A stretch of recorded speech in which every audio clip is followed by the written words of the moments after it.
大家好，欢迎来到快乐手工。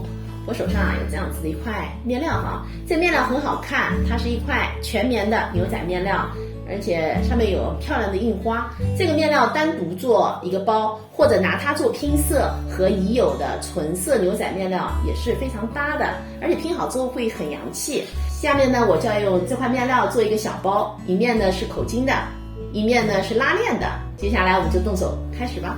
首先呢，我们先来画口巾的图纸。今天我用了这样子的一个方形口巾啊，这儿的宽度呢是10.5厘米，高度呢4.5厘米。我们把这口巾的外框给描下来啊，我们两个点啊对准这条线，那中心点呢对准竖的这条线。那外框描好以后呢，我们把从这个点到这儿量1厘米。我们的纸型只要一半就行了哈，所以就画这儿就行。然后呢，这儿拐弯的地方哈，把它们画直线。这就是口巾口子上的一个厚度。那我们今天口巾包的高度呢，就是这个手机的高度哈。我们要确保手机搁进去以后，差不多在这个位置。好，那我们画直线就行啊。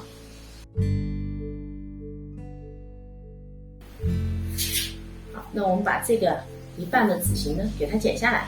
根据这个纸型呢，我剪出了铺棉。那这儿就是咱们的口巾，我又下沿了17厘米。这个17厘米呢，就是咱们的拉链口袋。这样折上来以后，这条边和这条边离的呢是2厘米。接下来我们把它烫在面料上。烫铺棉的时候，我会用珠针把铺棉和面子固定在一起。然后呢，翻到正面进行熨烫，因为这儿是胶点嘛，在面子上熨烫的话呢，胶点融化更彻底，那跟面子呢融合的更好。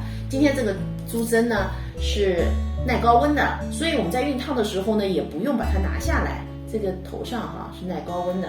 我手工当中的珠针挺多的，像这个珠针呢是在人台上面用的固定服装珠针的这一头就是塑料的，那就不能熨烫，它会化掉。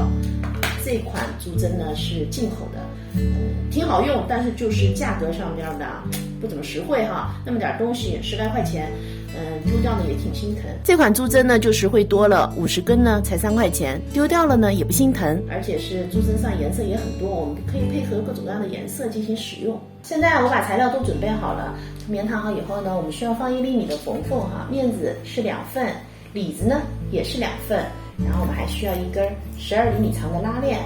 首先呢，我们把这个拉链搁在面子材料的这条边正面对准的是咱们面子的正面，然后呢上面盖上里子材料，然后这样子车一条线。那拉链的这一边呢，我们固定上另外的一份里子和面子。拉链的两边呢车好了。今天咱们这个拉链我两头呢是包了布条的。那包好的尺寸呢和材料的尺寸两边呢就差1厘米，也就是缝缝现在我们把材料面子和面子叠，里子和里子叠好以后呢，我们把两个侧边给车上，就是从面子的直口车到里子的直口。那这个直口是怎么来的，和大家说一下我们口巾的这个铆钉到直口这儿的距离1厘米，两条侧边车好以后呢，我们把材料翻一下把面子呢包裹上里子。现在呢翻到了正面，那我们来看拉链的两端当然是这样包裹布条的。做好以后的效果呢是这样子的。它这样子做的好处呢，就是我们在车这两端的时候，它这面料不会太厚，那过针的时候呢也方便接下来呢，我们把这边装口巾的这边用长针法里子面子把它给缝上。长针法缝好以后呢，在这儿车一条线，那这条线呢是根据我手机的高度来的。线车好以后，我们需要钉2颗摁扣。现在我把口巾呢也装上了，我们把2个摁扣给扣上我们这个手机包呢就有2个夹层了。这期视频内容就是这些了，感谢您花宝贵的时间来看我的视频，记得要帮我点赞咱们下期再见。